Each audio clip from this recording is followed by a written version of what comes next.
आपके साथ नवजोत रंधावा। 100 खबरों के बाद अब कुछ और खबरें। वाराणसी के डॉक्टरों से वर्चुअल बातचीत में प्रधानमंत्री नरेंद्र मोदी ने कोरोना से जंग का नया मंत्र दिया और यह मंत्र है जहां बीमार वहीं उपचार। तो ब्लैक फंगस को चुनौती बताया, कोरोना को एक लंबी लड़ाई बताया। साथ ही मोदी ने कोरोना से जंग में वाराणसी मॉडल की चर्चा भी की। ये महामारी इतनी बड़ी है कि आप सबके इस कठिन परिश्रम और असीम प्रयासों के बावजूद भी हम अपने परिवार के कई सदस्यों को नहीं बचा पाए। इस वायरस ने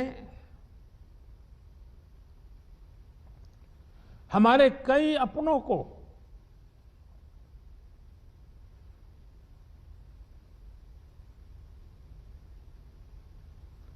हमसे छीना है।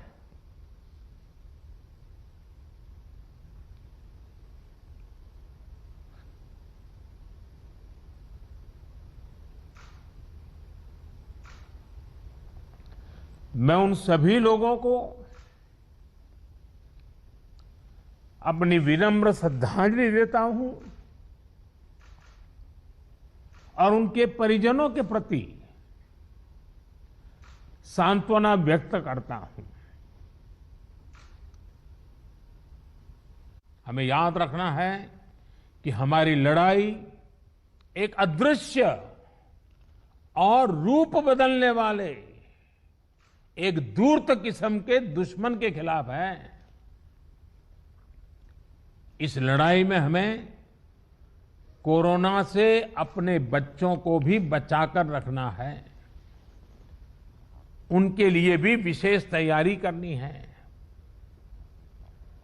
मैं अभी पिछले दिनों यूपी के अधिकारियों से बात कर रहा था तो आपके मुख्य सचिव ने, तिवारी जी ने बहुत विस्तार से मुझे बताया कि उन्होंने पीडियाट्रिक के लिए बच्चों को अगर कोरोना होता है क्या क्या करना चाहिए, पूरी व्यवस्था विकसित की और काफी अच्छा लगा मुझे कि well in advance productively Uttar Pradesh सरकार इस पर काम कर रही है। तो प्रधानमंत्री ने उस बनारस मॉडल की भी चर्चा की जिसके एक्शन ने शहर को कोरोना की रफ्तार से मुक्ति दी।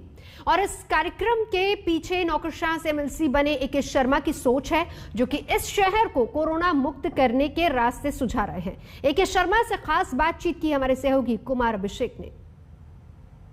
हमारे साथ शर्मा साहब आज तक में स्वागत है। ये बताइए कि ये जो इतने दिनों से आप लगे रहे हैं, क्या लगता है कि अब आप लोगों की मेहनत रंग ला रही? स्पष्ट रूप से आप देख सकते हैं कि केसों की संख्या घटी है।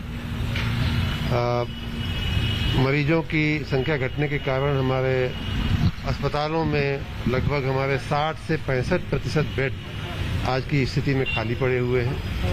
अब हम लोग उन खाली बेड्स की जानकारी वाराणसी में जो डिजिटल प्लेटफॉर्म के जो पब्लिसिटी के लिए जो प्लेटफॉर्म्स बने हुए हैं, डिजिटल जो स्क्रीन्स बने हुए हैं, वहाँ भी देना शुरू किया है। कल शाम से शुरू किया है तो स्थिति काफ़ी अच्छी हो गई है। आप बनारस के घाटों पे देख सकते हैं, काफ़ी जो अफरा तफरी मची हुई थी वो कम हो गई है। हमारा जो पॉजिटिविटी का रेट है जो 18 अप्रैल को जो 40% था वो आज घट करके 2 से 3% हो चुका है। तो हम काफ़ी अच्छी स्थिति में पहुंच गए हैं। लोगों में आत्मविश्वास बढ़ा है। हमारे कर्मचारियों में, स्वास्थ्य कर्मचारियों में, रेवेन्यू के कर्मचारियों में, जिला प्रशासन में, तहसील और ब्लॉक लेवल के जो हमारे प्रशासनिक अधिकारी हैं उनके अंदर भी आत्मविश्वास बढ़ा है।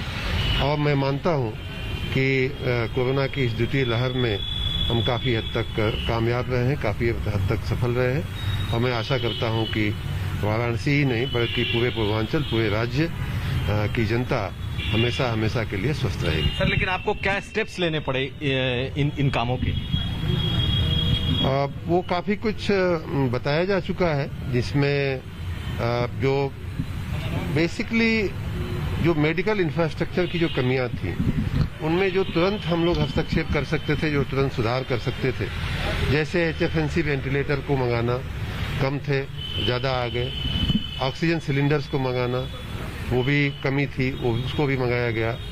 RNA एक्सट्रैक्टर के जरिए RT-PCR टेस्ट की गति में बढ़ोतरी करना, उसकी भी कमियां और उसकी भी 2 मशीनें हम लोगों ने नहीं मंगाई। तो इन सब कामों के चलते ऑक्सीजन की सप्लाई पर बहुत काम हुआ, ऑक्सीजन प्लांट नए बनाए गए। आपको याद होगा कि बनारस एक ऐसी जगह थी कि जहां बहुत शुरुआत में ही हमने नए ऑक्सीजन प्लांट बनाने का उद्घाटन कर दिया था। तो इन सब कामों के चलते, इन सब सुविधाओं की बढ़ोतरी के चलते बेड्स की संख्या में भी बहुत बढ़ोतरी हुई। फिलहाल यहां रुकेंगे एक ब्रेक के लिए। आज तक पर खबरों का सिलसिला जारी है, देखते रहिए आज तक।